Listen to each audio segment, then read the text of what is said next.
dráze se za chviličku představí a už je připraven český sprinter Jan Jirka.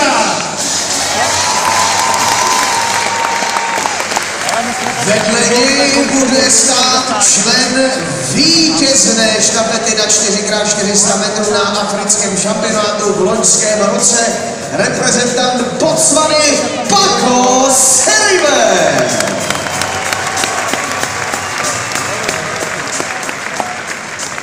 V dráze číslo 3 muž, který si letos vylepšil osobní rekord na 20:43, Američan Joe Morris. A opět míříme do Afriky. Bronzovou medaili získal na 200 metrů na loňském africkém mistrovství reprezentant Keni Karen Kanata.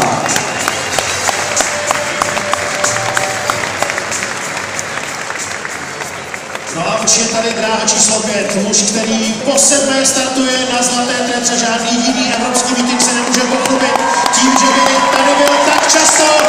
Pojďme všichni přivítat Jamajčany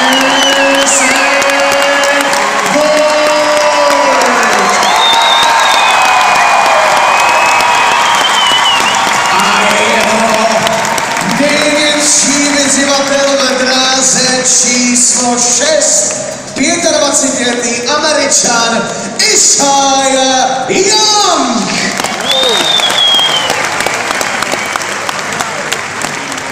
No a v dráze číslo 7, který tady v roce 2011 získal titul evropského šampiona do 23 let.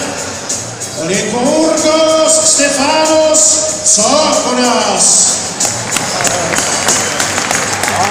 A nakonec dráha číslo 8, člen vítězné štafety z mistrovství Evropy v Curychu v loňském roce, reprezentant Velké Británie James